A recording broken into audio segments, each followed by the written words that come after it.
أعوذ بالله من الشيطان الرجيم. بسم الله الرحمن الرحيم.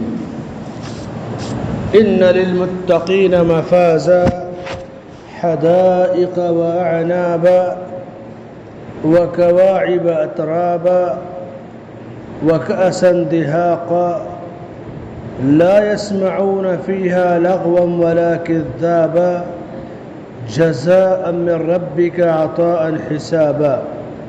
یقیناً متقیوں کے لیے کامیابی ہے، ان کے لیے بڑے باغات ہوں گے اور انگور ہوں گے اور خوبصورت حسینائیں ہوں گی، شراب کے جام ہوں گے جس میں وہ کسی طرح کا جھوٹ یا لغو چیزیں نہیں سنیں گے. یہ ان کے رب کی طرف سے ان کے لیے بدلہ ہوگا.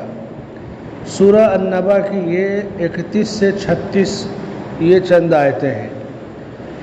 اس سے پہلی آیتوں میں اللہ نے جہنمیوں کا ذکر کیا. اب یہاں اہل جنت کا ذکر ہو رہا ہے. قرآن کا ایک اسلوب ہے کہ جنت کا جہاں بھی ذکر ہوتا ہے وہاں جہنم کا ذکر کر دیا جاتا ہے، یا جہنم کا ذکر ہے تو جنت کا ذکر کر دیا جاتا ہے. ایسا کیوں؟ تاکہ لوگوں میں خوف اور مایوسی یہ دونوں چیزیں نہ پیدا ہوں.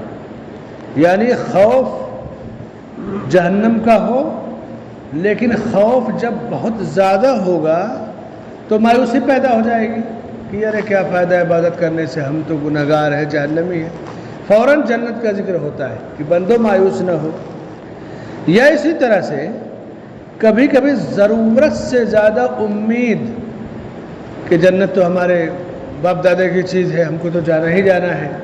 تو جب ضرورت سے زیادہ امید کر لے گا آدمی، عمل سے زیادہ امید، تو پھر وہ غلط راستے پہ چلا جائے گا. تو خوف اور امید ان دونوں چیزوں کے بیچ میں کوئی بھی چیز جب بڑھ جائے گی زیادہ، خوف بڑھ جائے گا، مایوسی پیدا ہو جائے گی، امید زیادہ ہو جائے گی تو بے عملی پھیل جائے گی. تو اللہ تعالیٰ نے جہنم کا ذکر کر کے جنت کا ذکر کر دیا تاکہ بندہ خوف اتنا نہ کھائے کہ مایوس ہو جائے، یا کہیں جنت کا ذکر ہے تو ضرورت سے زیادہ پر امید ہو کر عمل نہ چھوڑ دے. اسی لیے محمد بن حنبل رحمۃ اللہ علیہ کہتے تھے کہ انسان کو چاہیے کہ اپنی عبادت میں خوف اور امید دونوں کو شامل رکھے. اللہ کا خوف رکھے اور اس سے اچھے کاموں کی، اچھے بدلے کی امید رکھے. صحیح مسلم کی ایک مشہور حدیث ہے کہ اللہ کے نبی صلی اللہ علیہ وسلم فرماتے ہیں کہ ایک آدمی کی وفات کا وقت جب قریب آیا، موت کا وقت، تو اس نے اپنے بچوں کو جمع کیا، اپنے بچوں سے سوال کیا کہ تم یہ بتاؤ کہ میں تمہارے لیے کیسا باپ تھا. بچوں نے کہا بہت اچھے باپ تھے. عام طور سے جب کوئی باپ اولاد کے لیے جائیداد پراپرٹی چھوڑ کر جاتا ہے تو لوگ اس باپ کی تعریف کریں گے. نہیں چھوڑ کر گیا تو کہیں گے میرے باپ نے کچھ نہیں کیا. یہ عمومی مزاج ہے. اس نے کہا کہ دیکھو تم تو خوش ہو کیونکہ تمہارے لیے ساری چیزیں موجود ہیں، لیکن مجھے اللہ کا بہت زیادہ خوف ہے. میں نے جو بہت سارے کام کیے، ایسا کرنا کہ جب میں مر جاؤں تو مجھے دفن مت کرنا، میری لاش کو جلا کر کے راکھ کو دور دور میں بکھیر دینا، چاروں طرف بکھیر دینا.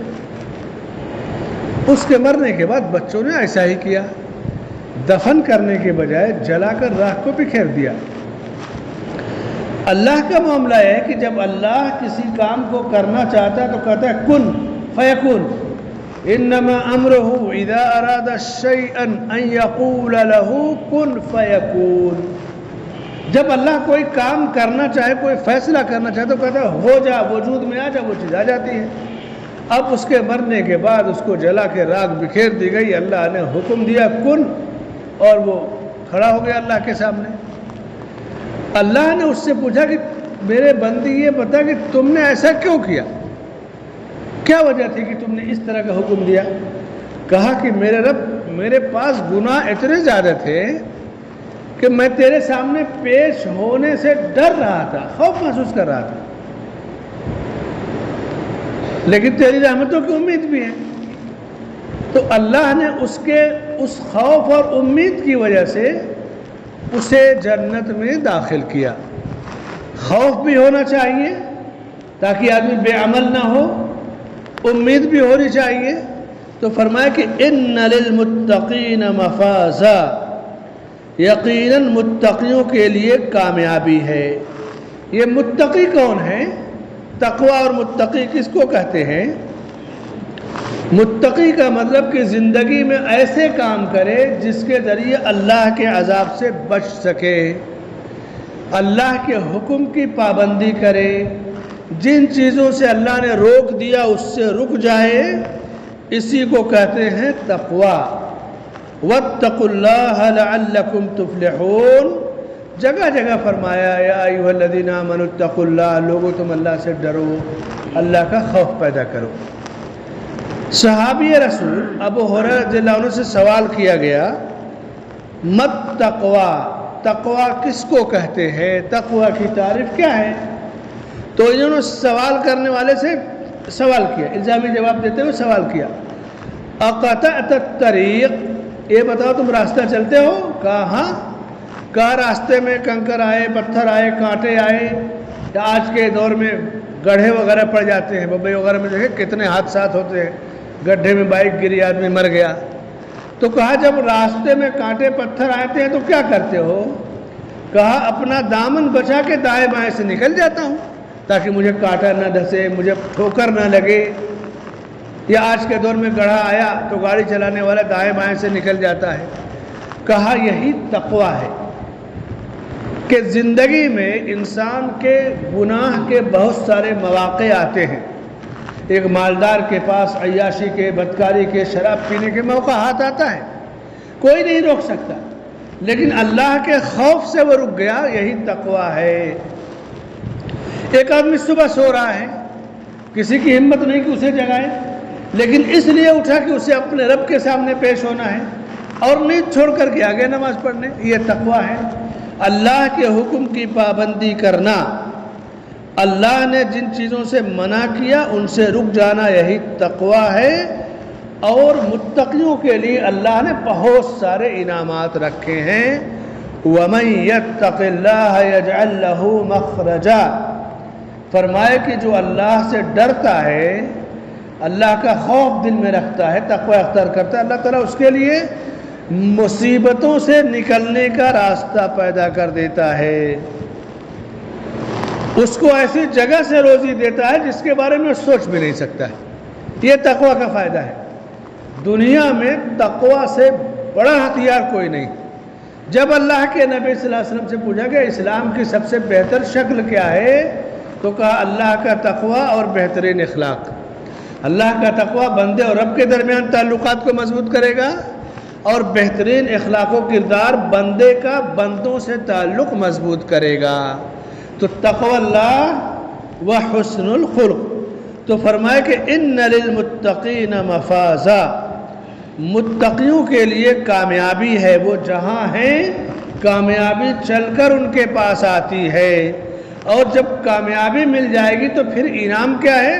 وحدائق وعنابا، ان کے لیے اللہ نے بہترین باغات، بہترین درخت، انگور، عام طور سے انگور پیارا پھل مانا جاتا تھا، تو اللہ نے اس پھل کا خصوصی ذکر کیا کہ انگور کے باغات، ہرے بھرے درخت۔ انسان فطری طور سے باغ کو، ہریالی کو پسند کرتا ہے، تو کہا کہ متقیوں کے لیے کامیابی ہے، انعام کے طور پر باغات اور انگور ہیں۔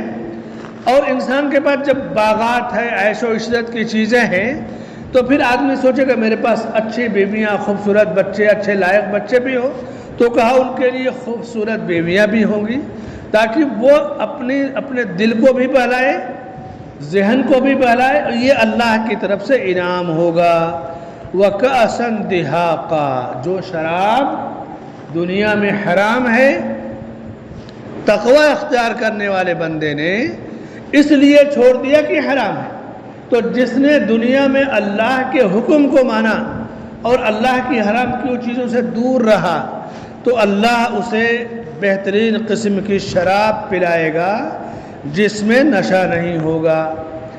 جنت میں 3 طرح کی نہریں ہوں گی، ایک پانی کی نہر ہوگی، ایک دودھ کی نہر ہوگی، ایک شراب کی نہر ہوگی اور ایک شہد کی نہر ہوگی۔ چوتھی نہر شہد کی نہر ہوگی، یعنی اور اس کے بعد پھر یہ بھی کہا کہ اس کا پانی کا ذائقہ بدلے گا نہیں۔ اب پانی کیسا بھی لا کر رکھ دیجئے، ٹائم جب زیادہ ہوگا تو اس کا ذائقہ بدل جاتا ہے، چاہے واٹر فلٹر ہو، جو ہے بسلری کا پانی ہو، نل کا پانی ہو، ندی تالاب کا، لمبا ٹائم ہوگا تو بدل جائے گا۔ کہا وہ پانی اس کا ذائقہ نہیں بدلے گا۔ شہد اتنی صاف ستھری ہوگی، سوچئے کہ آدمی کے پاس 2-4-10 کلو شہد مل جائے تو آدمی سوچے گا میرے پاس تو شہد ہے۔ اللہ متقیوں کو شہد کی پوری نہر اٹھا کر کے دے دے گا۔ یہ معمولی چیز نہیں ہے کہ پوری نہر اٹھا کر دے دے۔ آپ کو ایک مثال دو، واقعہ، حج کرنے آپ جاتے ہوں گے مینا، طائف سے مکہ کا جو راستہ ہے بڑا ٹیڑھا راستہ ہے، صرف پہاڑیاں ہی پہاڑیاں۔ آج بھی راستے کو کاٹ کر اتنا شاندار بنا دیا گیا، لیکن پہاڑیاں اتنی ٹیڑھی تھی۔ ایک انجینئر نے، ملک فیصل رحمۃ اللہ علیہ اس وقت تھے، پلان بنایا کہ میں اچھا راستہ بنا دوں گا۔ اس وقت لوگ سوچ نہیں سکتے تھے کہ طائف کا یہ پہاڑیاں کٹ جائیں گی۔ اس نے ایسا پروگرام اور نقشہ دیا، آج طائف سے مکہ جائیے تو وہ راستہ دیکھنے کے لائق۔ اس انجینئر نے جب پلان پاس کیا اور راستہ بنا کے دے دیا تو ملک فیصل رحمۃ اللہ علیہ جس جہاز سے چلتے تھے وہی اس کو ہدیہ میں دے دیا، لو یہ تمہارے لیے گفٹ ہے۔ یہ بہت بڑا تحفہ ہوتا ہے نا کہ آدمی اپنی سواری، بھئی بڑا آدمی ہے تو بڑی سواری ہوگی، اٹھا کر اس کو دے دیا، لو تحفے میں۔ اس کے بعد پھر اس کی موت ہو گئی بہت جلدی اس انجینئر کی۔ تو انعام دنیا کے جب بڑے لوگوں کی طرف سے ملتا ہے تو وہ بھی بڑا ہوتا ہے۔ اللہ تو سب سے بڑا ہے، تو شہد کی نہر، دودھ کی نہر، پانی کی نہر، شراب کی نہر، یہ کون سی بڑی چیز ہے؟ تو اس کے لیے بہت آسان سی چیز ہے، وَكَأْسًا دِهَاقًا۔ اچھا، جب نہریں ہیں، ایک شہد کی، دودھ کی، شراب کی، پانی کی، ہریالی ہے، باغات ہے، اب بہترین قسم کا جب محل ہوگا تو انسان کیا چاہتا ہے؟ سکون چاہتا ہے۔ اب اپنے گھر میں ہے، پڑوسیوں سے عاجز ہو جائیں گے، کھڑکی بند کرنا پڑے گا، شور ہنگامے سے آدمی دور رہنا چاہتا ہے۔ تو کہا لا يسمعون فيها لغوا ولا كذابا۔ اب جنت میں جب پہنچ جائیں گے تو انعام کے طور پہ چیزیں ملیں گی تو کوئی فضول چیز، جھوٹ چیز وہ نہیں سنے پائیں گے، بالکل پرسکون رہیں گے۔ اور ایسا کیوں ہوگا؟ جزاء من ربک عطاء حسابا، یہ ان کے اعمال صالحہ کی وجہ سے اللہ کی طرف سے بدلہ ہوگا۔ اللہ سے دعا ہے کہ اللہ تعالی ہمیں اہل تقوی میں سے بنائے، متقیوں میں سے بنائے، اور جو انعامات اہل جنت کے لیے مقرر کیے وہ انعامات ہمیں بھی عطا فرمائے، ہمارے والدین کو بھی عطا فرمائے، ہمارے اہل و عیال کو عطا فرمائے، اور دنیا کے سارے ایمان والے اور عمل صالح کرنے والے بندوں کو عطا فرمائے۔ آمین۔ وصلی اللہ علی نبینا محمد وعلی آلہ وصحبہ اجمعین۔